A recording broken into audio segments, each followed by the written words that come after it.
Hello বন্ধুরা, শেখ বাড়ির রান্নাবান্না আপনাদের স্বাগত জানাই। কেমন আছেন সবাই? আশা করি ভালো আছেন। আজকে আমি আপনাদেরকে বানিয়ে দেখাবো ফ্রাইড রাইসের রেসিপি। তো কিভাবে খুব সহজে পারফেক্টভাবে ঝরঝরিয়ে ফ্রাইড রাইস বানানো যায় সেটি দেখার জন্য প্রথম থেকে শেষ পর্যন্ত আমাদের সঙ্গে থাকবেন আর আমার চ্যানেলটিকে সাবস্ক্রাইব করে রাখবেন। সবাই প্রথমে নোটিফিকেশন পাওয়ার জন্য বেল আইকনটি প্রেস করে রাখবেন। তো চলুন রান্নাটি শুরু করি। তো এখানে ফ্রাইড রাইসের জন্য প্রথমে ভাতটা আমি রান্না করে নেব। তো এখানে হাঁড়িতে আমি জল দিয়ে দিচ্ছি।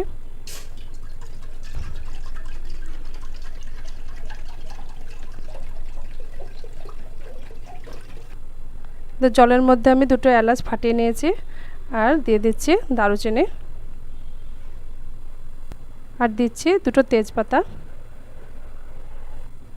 আর দিচ্ছি সামান্য একটু সাদা তেল। সাদা তেল দেওয়ার কারণে ভাতটা একদম ঝরঝরে আর পারফেক্টভাবে হবে। তো জলটা যতক্ষণ না ফুটে উঠছে ততক্ষণ আমরা অপেক্ষা করব আর ঢাকা দিয়ে রেখে দেব। তো জল ফুটে গেছে, চালটাকে ভালোভাবে ধুয়ে নিয়েছি, এখন দিয়ে দিচ্ছি জলের মধ্যে।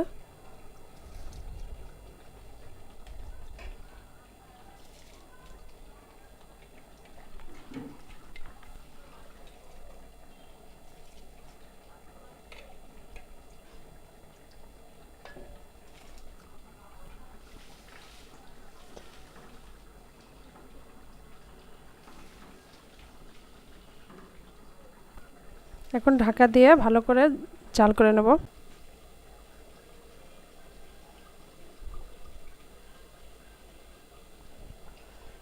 তো এখনও 5 মিনিট মতন এটি সেদ্ধ হবে।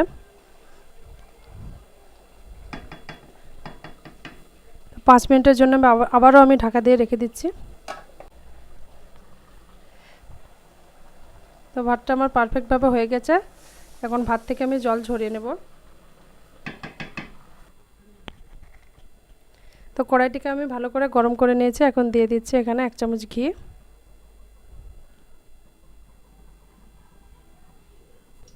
আর দিচ্ছি সাদা তেল।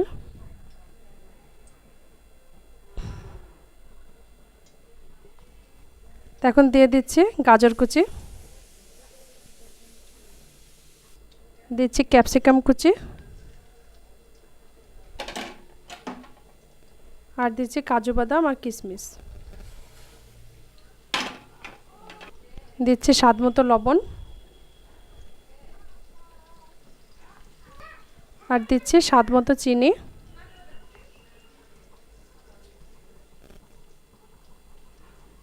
এখন সবগুলোকে ভালো করে ফ্রাই করে নেব।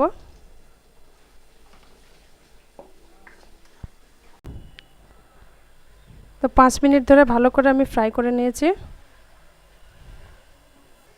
এখন জল ঝরানো ভাত আমি কড়াইয়ের মধ্যে দিয়ে দিচ্ছি।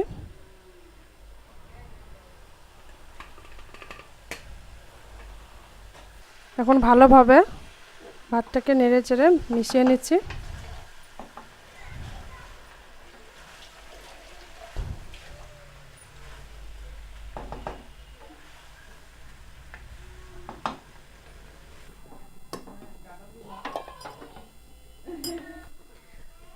তো দেখুন আমার ফ্রাইড রাইস একদম ঝরঝরে পারফেক্টভাবে হয়ে গেছে।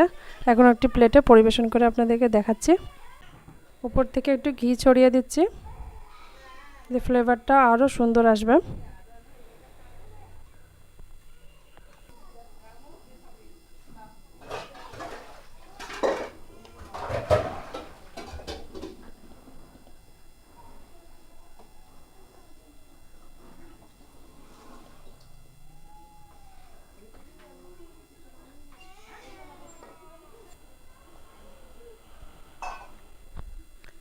তো আমার রান্নাটা যদি ভালো লেগে থাকে কমেন্ট করে জানাবেন আর সাথে লাইক করে দেবেন, বেশি বেশি করে শেয়ার করে দেবেন। সবাই ভালো থাকবেন, সুস্থ থাকবেন। আজকের মতন বিদায় নিচ্ছি। দেখা হবে পরবর্তী কোনো ভিডিওতে নতুন কোনো রেসিপি নিয়ে।